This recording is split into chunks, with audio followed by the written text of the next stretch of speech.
Bismillahirrahmanirrahim. Assalamualaikum warahmatullahi wabarakatuh. Perkenalkan, nama saya Dede Wahyudi dari SI 6C dan saya akan mempresentasikan keberadaan perencanaan strategi sistem informasi. Ini adalah materi dari kelompok pertama. Langsung aja, apa itu perencanaan strategi sistem informasi? Perencanaan strategi sistem informasi adalah suatu proses analisa secara menyeluruh dan sistematis dalam merumuskan tujuan dan sasaran perusahaan, serta menentukan strategi yang memanfaatkan kelebihan dari sistem informasi dan dukungan teknologi informasi dalam menunjang atau mendukung strategi bisnis dan memberikan keunggulan kepada perusahaan dalam bersaing dengan para kompetitornya. Nah, di sini ada beberapa pengertian PSSI menurut para ahli. Menurut Martin, PSSI PI adalah periode dalam siklus hidup sistem ketika arsitektur informasi, arsitektur bisnis, dan arsitektur teknis pertama kali dibuat dan ketika serangkaian sistem bisnis yang konsisten dan terintegrasi antara akan dikembangkan. Menurut Ward and Griffith, pendekatan sistematis untuk menentukan mana yang paling efektif dan efisien berkaitan dengan kepuasan pemenuhan kebutuhan informasi. Ward and Pfeffer pada tahun 2022 juga menafsirkan bahwa PSSI merupakan proses identifikasi portofolio aplikasi SI berbasis komputer yang akan mendukung organisasi dalam pelaksanaan rencana bisnis dan merealisasikan tujuan bisnis. Di sini ada klasifikasi PSSI. Yang pertama ada strategi digunakan untuk berbagai informasi antara perusahaan dengan pelanggan dan atau dengan pemasok. Hal tersebut meningkatkan keefektifan dalam integrasi untuk menciptakan penambahan nilai perusahaan, memudahkan perusahaan untuk mengembangkan, memproduksi, memasarkan, dan melayani customer atau pelanggan, mendukung eksekutif manajemen untuk mengembangkan dan mengimplementasikan strategi. Alasan penggunaan perencanaan strategi sistem informasi yang pertama adalah adanya investasi untuk pengadaan SITI yang tidak mendukung sasaran bisnis atau organisasi, SITI yang kurang terkontrol atau tidak terkontrol sama sekali. Yang ketiga, sistem tidak terintegrasi sehingga dapat bersifat tersebar sehingga sangat mungkin terjadi kerangkapan data dan hilangnya keterkaitan antara sumber daya informasi. Terus yang keempat adalah organisasi tidak memiliki skala prioritas dalam mengembangkan proyek SITI sehingga sangat sering terjadi perubahan dan tambal sulam yang akhirnya menurunkan produktivitas organisasi. Yang kelima, alasannya yaitu manajemen informasi yang buruk dan tidak akurat. Yang keenam, strategi SITI tidak sejalan dengan strategi bisnis organisasi. Yang ketujuh, proyek SITI hanya dievaluasi untuk kepentingan keuangan semata. Next, yang selanjutnya manfaat perencanaan SITI strategi sistem informasi. Yang pertama, daya saingnya akan otomatis menjadi lebih kuat. Pencapaian tujuan organisasi menjadi lebih efektif. Yang ketiga, memberi nilai tambah tersendiri. Yang keempat, pemahaman kondisi persaingan menjadi lebih dalam sehingga pemahaman bagaimana harus bersaing. Pentingnya perencanaan strategi. Nomor 5, pentingnya perencanaan strategi sistem informasi. Jelas, yang paling utama adalah terciptanya sistem sehingga dapat mendukung proses yang ada dalam organisasi. Organisasi mengendalikan bisnis, teknologi informasi yang menjadi sarananya. Terus hal-hal yang mungkin terjadi jika tidak menerapkan strategi sistem informasi. Yang pertama adalah investasi teknologi informasi tidak mendukung sasaran bisnis yang menyebabkan tidak terkontrolnya sarana teknologi informasi yang ada. Yang kedua, informasi yang tidak terintegrasi rawan terjadi kehilangan data. Yang ketiga, penurunan produktivitas akibat perusahaan tidak menentukan prioritas proyek teknologi informasi. Yang keempat, manajemen informasi yang tidak akurat. Yang kelima, strategi PI, sistem informasi tidak sejalan dengan strategi bisnis perusahaan. Yang keenam, proyek SITI hanya dipandang dari segi keuangan saja, sehingga dianggap boros dan investasi yang berlebihan saja. Terus karakteristik perencanaan strategi sistem informasi itu ada 3. Yang pertama, keunggulan strategis atau kompetitif kaitannya dengan strategi bisnis. Yang kedua, adanya arahan dari eksekutif atau manajemen senior dan pengguna. Yang ketiga, pendekatan utama berupa inovasi penggunaan dan kombinasi pengembangan bottom up dan analisa top down. Penerapan perencanaan strategi sistem informasi, ada direction from, key objective, main text, dan main approach ya. Jadi manajemen pusat, pengguna, kalau key objective mengejar keuntungan, main task keuntungan strategi kompetitif, main approach inovasi pengguna, pengaman dari dasar tingkat analisis up to down. Oke, next. Nah, di sini ada model perencanaan sistem informasi ya.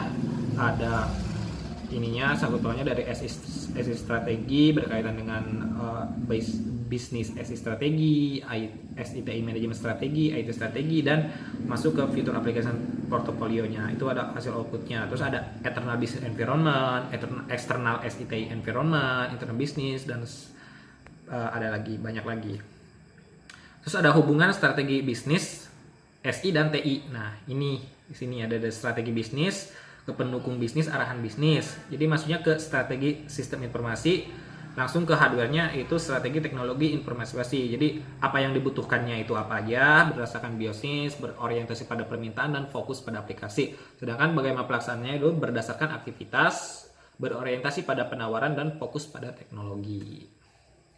Nah, di sini ada teknik atau metode analisis ya dari untuk cara bagaimana ketika kita akan merencanakan penerapan SITI itu. Ada metode analisis dari internal dan eksternal. Dari internal misalkan kita menggunakan analisis SWOT, value chain, critical success factor. Dari segi SITI-nya ada infrastruktur SITI sama current application portfolio. Dari eksternalnya juga ada SWOT, 5 Force, PES, Trend SITI. Nanti kita akan jelaskan di slide selanjutnya. Critical Success Factor Word and Paper. Nah, ini yang tadi ya, yang analisis untuk bagaimana dari misi kita untuk menerapkan strategi ini. Itu ada model value chain. Nah, ini bagaimana kita dari ini dijelaskan secara ini dari legal outputting, financial management, terus di primary activity-nya juga dari inbound logistik, operation, outbound, sales and marketing, service. Jadi harus kita pahami dan ketahui ketika akan menerapkan strategi SI. Jadi kita harus menganalisis, salah satunya menggunakan model value chain. Nah, nanti hasilnya akan ada di value chain cost atau sebenarnya profitnya tuh ketahuan. Nah, ini model balance scorecard. Ini juga sama aja sebenarnya dengan ketika kita akan menganalisis bisa menggunakan model balance scorecard. Di sini ada dari customer, financial, internal business process, sama learning and growth. Ya, sebenarnya nanti untuk caranya mau analisis apa yang akan kita pakai sebenarnya lebih banyak. Ini hanya sebagian kecil contoh saja. Dan untuk menerapkan analisis yang akan kita pakai itu tergantung kebutuhan kita, perusahaannya apa. Jadi kita menyesuaikan gitu. Kalau misalkan perusahaan di bidang ini berarti ketika akan menerapkan SITI dan menganalisisnya mungkin kita bisa menggunakan analisis yang ini gitu. Nah, ini SWOT ya, analisis SWOT, strength, weakness, opportunities, dan threats. Ini umum sekali sebenarnya, nggak harus saya jelaskan lebih panjang lagi. Nah, ini PES, analisis PES ini analisis dari eksternal ya. Jadi dari faktor politik, faktor ekonomi, faktor sosial, dan faktor teknologi juga kita harus bisa memahami ketika akan menerapkan perencanaan SITI. Kenapa? Karena ini berpengaruh juga dari mulai kebijakan politik, kebijakan ekonomi, kita harus menyesuaikan pajak segala macam, sosialnya juga kita harus tahu, dan teknologi yang berkembang saat ini kita juga harus mengetahui. Sehingga nantinya ketika kita menerapkan SI, perencanaan strategi sistem informasi, perencanaan itu benar-benar pas gitu dengan apa yang akan kita lakukan. Nah, ada faktor politik, kebijakan tentang pajak, tenaga kerja, peraturan daerah, perda, peraturan perdagangan, dan stabilitas politiknya. Faktor ekonomi, ada pertumbuhan ekonomi, tingkat suku bunga, standar nilai tukar, tingkat inflasi, harga-harga produk dan jasa. Ini harus kita pertimbangkan dengan baik gitu, agar maksimal perencanaannya kita. Dan faktor sosial juga kita harus tahu ini ya, maksudnya memahami apa ketika menerapkan itu sosialnya itu seperti apa gitu. Jangan-jangan sosialnya mengarah ke A, kita menggunakan strategi ke B dan tidak ada sinkronisasi sehingga rencana kita tidak akan berjalan dengan maksimal. Faktor teknologi juga harus kita perhatikan, mulai dari software dan hardware-nya itu harus kalau bisa itu keluaran terbaru, sehingga ketika ada update-update yang datang, software atau hardware kita sudah kompatibel gitu. Nah, ini adalah studi kasus ya, example. Ini adalah Taman Satwa Cikambulan di Garut. Taman Satwa Cikambulan Garut ini memiliki luas kurang lebih 5 hektar, didirikan untuk menghadirkan tempat wisata edukasi mengenai satwa-satwa di tengah kehidupan keseharian masyarakatnya. Garut khususnya bla bla bla, intinya dia ini punya